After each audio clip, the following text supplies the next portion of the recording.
Well, before we get started, I think we need to congratulate Sam. You got engaged this weekend. Oh my gosh, I did, yes. May I ask, where's the ring? It's being resized right now. I promise. I know it's bad that I'm not wearing it on the second day of being engaged, but it's being resized. Is it being resized, or are you checking to make sure it's real? That too. Well, while Okay, it's there. well, be honest. Put it all out there. Exactly. Plus, we had a meeting over at Channel 8 this morning and prayed over Rick Russo. He's going to go into surgery Thursday, and just pray that you all pray for him and things come out well for him. So now we can ask questions. Rob, you got anything? You look like you just got out of bed. I did not, Coach. Coach, what are you looking for improvement-wise from last week? Well, there's a lot. I mean, we still not where we need to be defensively with our ball screen coverage. We were step behind too many times, and still have to do a better job guarding the ball. Our help defense, and some of that changes game to game based on personnel, but we still, as a group, I don't think we understand that the way we need to totally. And then offensively, we were better. Shot the ball well, obviously, but in terms of the execution, mainly spacing and understanding how to play without the ball, we've got a long way to go, and we've got to get that part of it. What do you need to see from Amari Abram this week? Consistency. We all believe in Mo. We know that he's working hard. He's trying to get it right.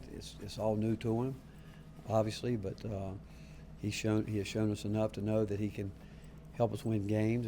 But it just gets back to consistency, and if he'll keep working like he is, it'll come around for him. Is Ethan caught up, or is he still catching up? No, I don't.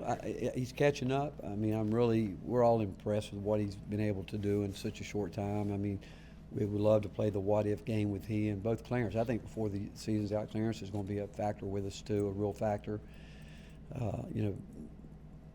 We would have had them both all summer, but we didn't. But I do think Ethan, from the time that he's come in, has really made some great strides, and he's still learning not just what we're doing, but it's a whole new game. I was talking to Coach Gainey last night about Jordan being over in Croatia, and he just said the big difference over there and playing here is the physicality of it. And so Ethan is not afraid of the physicality, but he gets himself in trouble sometimes trying to play that style of basketball. And so he's learning not just what we're doing, but he's learning a whole new game basically. What's it say about him that learning the whole new game? You guys trust him with the point guard minutes, and he's been able to run your all's offense pretty well. Because he is mature in his thinking. He's again, you think about it. I mean, it's I'm sure somewhat humbling to him. Coming out of playing where he was here, understanding that it is a difficult game, maybe harder than he thought coming in. I think he would say that, no doubt. But we trust him because we know where his heart is. We know what he wants to do. And he's, from the first time I met with him, he said, "You just tell me what I need to do to help the team, and I'm going to do that. And whatever it means me adjusting my game." And I know he meant it sincerely. I don't think he realized how big a statement that was in terms of how hard it was going to be for him to make all the adjustments. But he's all about it, which is a wonderful thing. Rick, when you're determining which post players you're going to play together in the post, do you kind of break them up into a 4 and a 5, or are they just kind of post player to post player? Our guys are interchangeable, and we play them all inside out.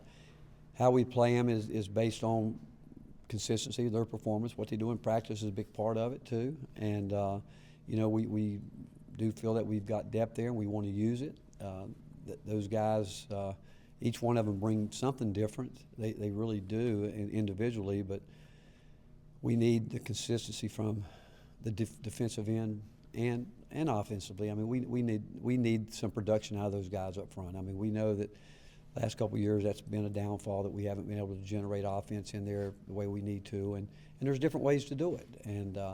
But we need those guys to keep improving, have the attitudes they've had, and long way to go. Like every team, we're still trying to figure out as coaches how to coach these guys too, because each and every day we see some of this, some of that, and how we can keep it together, put it together with everything that we're trying to see with all of our guys. Coach, you're playing 11 guys, 10 minutes a game right now. You've never done that here anyway. Is that your blueprint, or are the guys still competing for minutes? Well, I said it can be a good thing, a bad thing. Well, you're always competing for minutes. I don't care if you're playing 8 guys. I mean, those guys are 6, 7, 8 want to play more too. But if their separation develops, that could change. But if everybody keeps moving in the direction they are, again, arguably the best team I've ever coached went to a Final Four. We had 11 guys that played over 10 minutes a game, but they created that by the way they went about their business, and we're still working with this team, like I said, learning how to coach this group, and I think they're continuing to learn each other, and but how it's going to end up in the end, I don't know. I really don't. What is it about Clarence that makes you say he'll be a factor at some point this year? Just talking to him about it. I just came out of the gym with him before I came to see you guys. I asked him what's on his mind. He said, "Well, Coach, I'm learning a lot." He said, it's and he does have a tough schedule academically where he's not able to get in here as early as he'd like to. He obviously spends time on his own at night, but it's just his attitude about, hey, I'm learning. This is, it's neat. It's fun.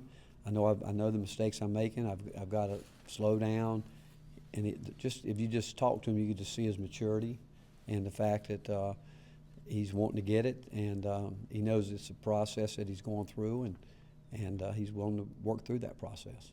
Tennessee's played 243 games as a ranked team in your tenure as head coach. Were you aware of that, and what does that mean to you to have a long streak like that as a head coach? I didn't hear the first part. We did what? Y'all played 243 games as a ranked team in your tenure as head coach. I didn't know how many games, and that's because of our SID. I mean, it's a compliment to our players, our program, commitment from the administration to help us build what we've thought we could build, and but again, I don't think about it. I don't look at those polls. I don't think it means a lot other than, I guess, respect. It puts you. We know that to get where we want to be in the end, it serves you well to be ranked and as high as you can. At the end of the year, you hope you're in a position to get a high seed in the tournament. But through the years, you've seen teams come out of nowhere, catch lightning in a bottle at the right time. But with that said, it's still the process of every day trying to get better, and the fact that we get the chance to play hard teams gives you a chance to win big games. It also can expose some things, obviously, but it's just really a testament to the guys in the program, coaches, players, and the help we get from our administration. What stands out? You got it. I was going to ask, how often do you see Nate confidence get build up throughout this process so far? I think each and every day he goes out, he's learning a little bit something every day. I think even in practice, playing against guys that really know his game now, that can continue to push him. I think practice is still a big part of his learning experience. Games, he is, he would be the first to tell you after the Duke scrimmage he wasn't happy with himself in the way that his mindset was. Thought he adjusted it extremely well for a freshman the next time out, and the other night starting to understand how to attack space and not go too far, not looking to get himself in trouble, trying to be more efficient with the dribble, getting to his spots, getting the ball up, and doing the things that we've talked about. And he's going to see different defenses all year. He's going to be a part that people game plan for. But again, he's a guy that his versatility. He can impact a game in a lot of different ways, and he's already shown that. And he's going to continue to get better defensively. He'll have to, just like all of our guys. I mean, as a group, we've got a long way to go there, but it's going to be fun to watch him continue to grow. What stands out about North Florida? Well, obviously, I knew Matt Driscoll for years on years. Met way back at our time at Clemson, and Matt did a great job there. And then we left allowed his assistant coach, which I think is great for the university there. They liked what the program was about, and we know they shoot as many threes as anybody in the country. And when you play a team that can do that and are willing to shoot them all night long, they're never out of the game. They're going to continue to play their style. They mostly man, but we'll play a little bit of their 2-3 zone.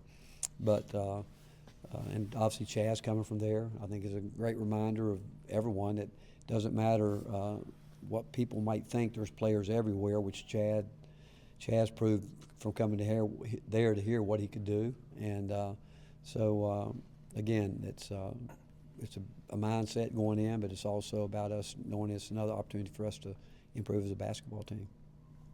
You know who Chaz is rooting for? Well, I know who paid him. Does that have anything to do with it?